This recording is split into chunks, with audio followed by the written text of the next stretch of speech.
Hello, everyone, and welcome back. My name is Greg Furman, and this is the VantagePoint AI Market Outlook for the week of October the 19th, 2020. Now, to get started this week, again, we're going to begin with the dollar index. Very important right now in our foreign exchange trading, commodity trading, equity trading. The dollar is involved in all of these transactions. When we look at the current position of the US dollar, we have slipped back inside this 2.5 to 3 month range. We've had a slightly new high here where we pushed above 94.79, but again, not enough to entice more buyers into the dollar. Where the dollar can make its gains is if we move into a risk-off environment going into the closer we get to the US election. COVID cases are rising. This could see the dollar push higher. But again, when we look at this right now, we can assess as we've approached this lower verified support zone coming in around 92.75, our medium term crossing our long term predicted difference warns us that the dollar could be getting ready to move higher. The neural index then confirms this. When we look at the position of the predicted RSI right now, you can see that I've drawn a small trend line in here.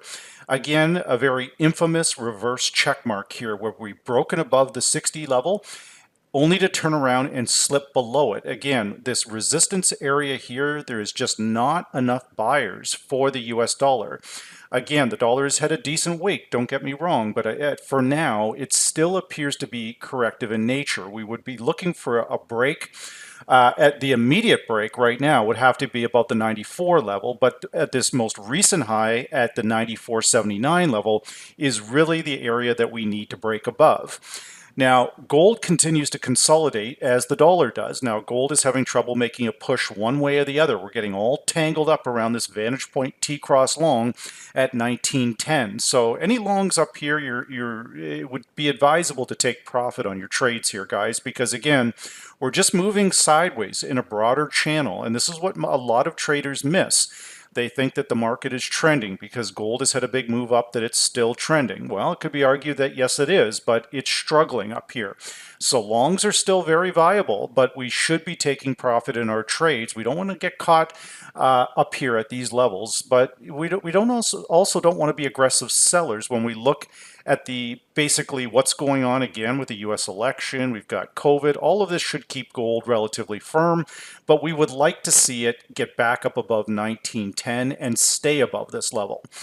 Now, we've had another push lower off of on the S&P 500 moving lower. I discussed in last week's and in VantagePoint's live trading room, actually, that if we're going to fail, it's going to be just below this all-time high around 35.75. My concern here is that we continue to hold above the VantagePoint T-cross long, and in my respectful opinion, at the current time, this is simply a retracement lower. This is not a new trend down.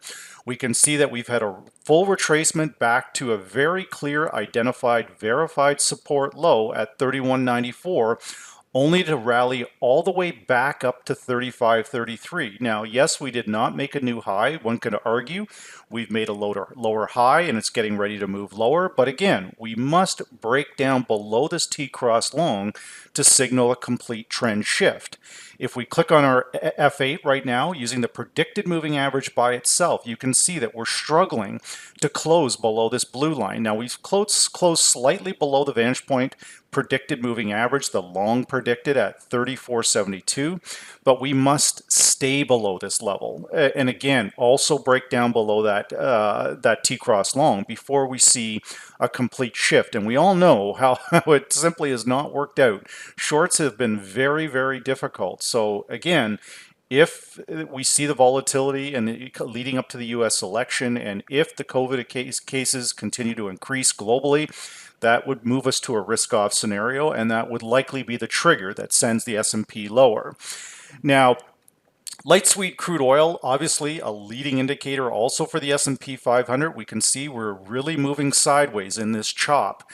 The next bigger move in oil here, guys, is going to come from the S&P 500. If the S&P recovers, oil will likely recover. But if it doesn't, then you're going to see oil and the S&P go lower as the dollar rises. Now, gold would likely rise potentially rise with the dollar. Again, there is a scenario there over the years where dollar and gold have been weak and strong together. So don't rule that out. But right now, our medium term crossing our long term predicted difference with the neural index, this signal is very seldomly wrong. So we would take that signal under advisement for our stock trading for next week. Now, we also want to make sure that we're not ignoring Bitcoin here, guys. Bitcoin, making it a staple as part of the AI Weekly Outlook makes sense here, guys. We don't want to be listening to the Warren Buffett saying that Bitcoin is a scam, and there's no scam here, guys. The world could be moving towards digital currencies, and Bitcoin is absolutely leading the charge. There's a number of analysts out there that have Bitcoin 28,000. I'm not going to disagree with that. From what I've seen with this heavy buying on Bitcoin over the last, when we look at Bitcoin over the last 2 years, I fail to see why Warren Buffett has such an issue with Bitcoin.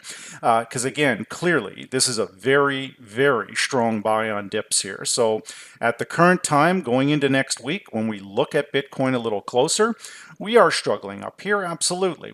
This will be dependent on US dollar weakness and strength. So for now, Bitcoin is holding above the 11,041 mark, still a buy. Why there?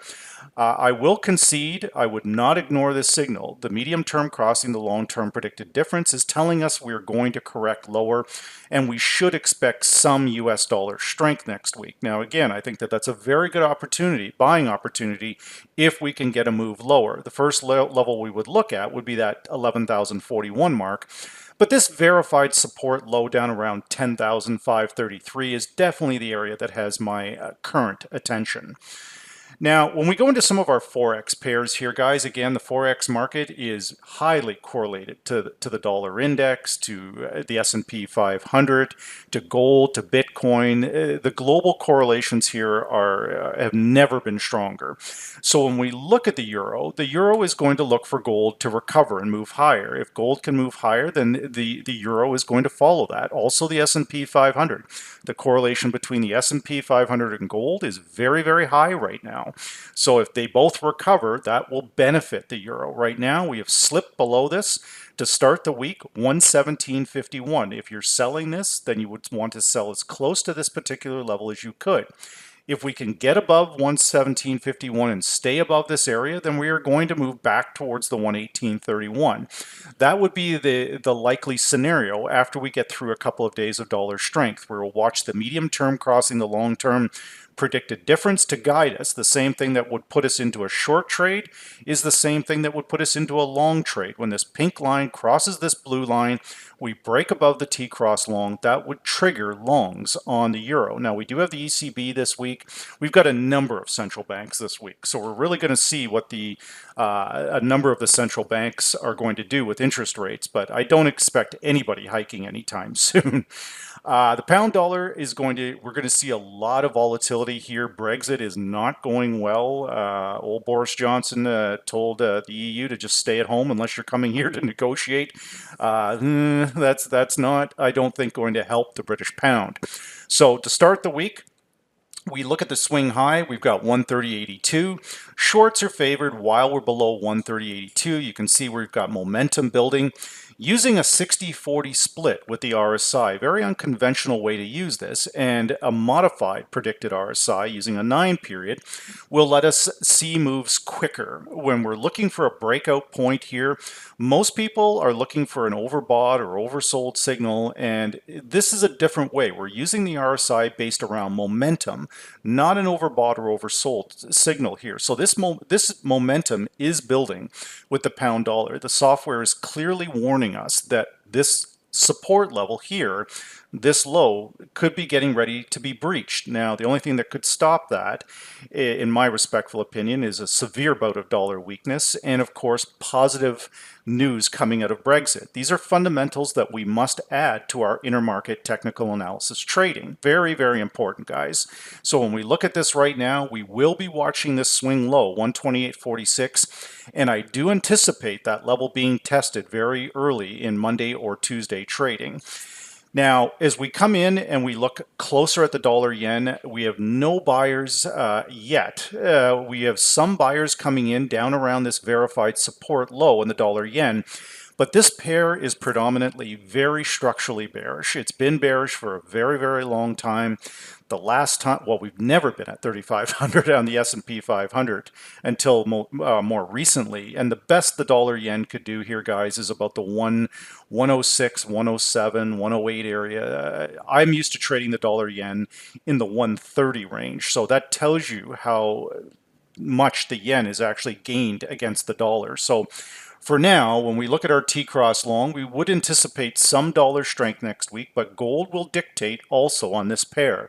If gold breaks higher, then expect the dollar yen to break lower. But if gold fails up here, then the dollar could make some gains against the Japanese yen. We'll continue to monitor the predicted RSI, the predicted differences, and the neural index for a signal that we could have a long trade. But for now, I would say that shorts are the better play while we're holding below the one, basically this verified resistance zone. We've got the T-cross long around the 105.50 area, and then the swing high at 106.11. Unless we can get above 106.11, then biased remains clearly. It's skewed to the downside.